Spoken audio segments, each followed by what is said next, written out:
In today's video, you'll see how a single reckless decision pushed 5 young men to the brink of survival. Deep in the eerie depths of Utah's obsidian abyss, a thirst for adventure turned into a terrifying nightmare. Playing with fire at the Shadow Well, this group learned nature's brutal power in a way they'll never forget. Elias Thorne, a 24-year-old thrill-seeker, was always chasing the next big adventure. On a chilly December evening in 2025, he rallied his friends Nathaniel, Nate, Voss, Caleb Drayton, Isaiah Quill, and Rowan Marsh for a bold outing to Utah's remote obsidian abyss. This rugged landscape, shaped by an ancient volcanic crater, was dotted with deep, ominous pits. The Shadow Well, a 60-foot chasm with jagged, narrow crevices, was equal parts captivating and chilling. Local tailies warned it, swallowed those who dared to test it, but Elias and his crew brushed off the stories as mere myths. Armed with gasoline canisters, they envisioned a dazzling fire show. Caution? That was the last thing on their minds. Their target was the Shadow Well's narrow, foot-wide fissure, a dark, jagged portal to the unknown. Their plan seemed simple: pour in gasoline and ignite it. But they had no idea how deadly it would turn out to be. It was just past 9:30 p.m. Stars glittered above, but the air bit with icy cold. As the group reached the Shadow Well, its shadowy depths stirred a mix of excitement and unease. Elias stood at the fissure's edge, his flashlight beam probing the darkness. "Let's make this epic," he said with a grin. Nate and Caleb tipped 6 gallons of gasoline into the crack, the liquid disappearing into the rocks as its sharp scent filled the night. Rowan doused a rag in fuel, and Isaiah lit a match, tossing the flaming cloth into the void. For a fleeting moment, silence hung heavy. Then, chaos erupted.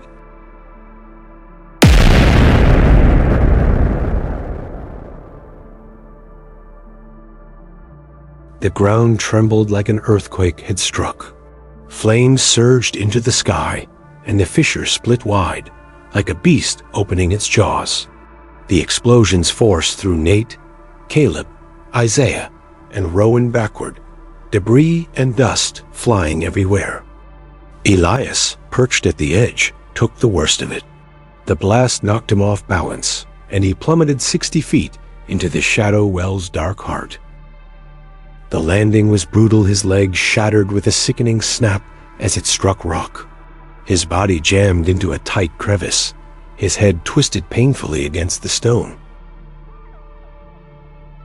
Then came the true horror. A massive 4 by 6 foot obsidian slab tore loose from above, crashing down and trapping Elias like a coffin lid. Dust clouded the air, choking his lungs. The slab pressed against his abdomen and kidneys, turning every breath into a sharp, searing pain.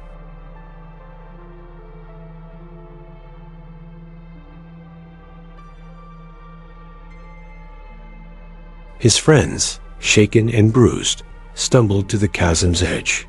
"Elias!" They shouted, but their calls faded into hollow echoes. A thick veil of dust and smoke blocked their view of the depths below. Any cries Elias might have made were lost 60 feet down. Panic took hold. They had no tools or skills to free him. With no other choice, they raced to their car and sped toward town, desperate to find help. Deep in the Shadow Well, Elias lay trapped in a pitch-black tomb. The slab's crushing weight pinned him down, his broken leg pulsing with unbearable agony. Every slight movement felt like a blade cutting through him. Dust filled his throat, making each breath a struggle against suffocation. The bitter cold of the Utah night seeped into his bones, hypothermia stalking him silently. His kidneys, squeezed by the rock, were failing. Fear and hopelessness battled in his fading mind. "Is this how it ends?" he thought, his consciousness slipping. His thoughts spiraled. Where were his friends? Had they escaped? Or were they gone too? Time crawled, with no sign of rescue. Help arrived within an hour, but the scene stunned even veteran rescuers. The shadow well's mouth had widened from the blast, yet the slab entombing Elias seemed fused to the earth. They set up a tripod and tied ropes, but the rock wouldn't budge. Each chisel strike sent more debris tumbling, threatening to bury Elias further. Hours ticked by, each one eroding his chances of survival. Barely conscious, Elias fought to stay awake. The rescuers rigged a winch, and 8 men pulled with all their strength, slowly lifting the slab inch by inch.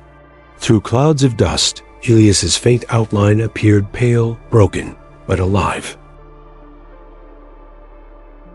The rescue turned into a desperate race. Elias's leg was horribly swollen, his body frozen. Every shift brought waves of pain. The team strapped him to a stretcher, securing his shattered leg. Extracting him from the tight crevice was agonizingly slow, each inch hard-earned. After 14 grueling hours, Elias emerged into the dawn's faint light.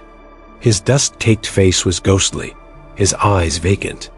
As the ambulance sped him to the hospital, the rescuers shared a look. It's a miracle he's alive. At the hospital, Elias's condition was dire. His broken leg, kidney damage, and severe hypothermia had pushed him to the edge of death. Doctors called his survival nothing short of impossible, yet Elias held on through sheer determination. The shadow well had nearly claimed him, but it also became his unlikely salvation. This story lays bare the cost of a reckless choice, playing with fire that spiraled into disaster. The obsidian abyss remains a silent reminder of nature's relentless power. Elias's survival was miraculous, but it came at a heavy price. Physical scars and a lingering fear that will never fade.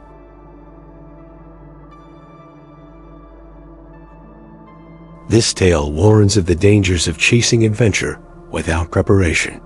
Nature doesn't bend to human whims. If you defy its rules, it will claim you.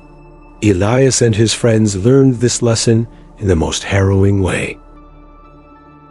If this gripping story left you speechless, hit that like button, subscribe, and ring the notification bell for more tales of survival and adventure.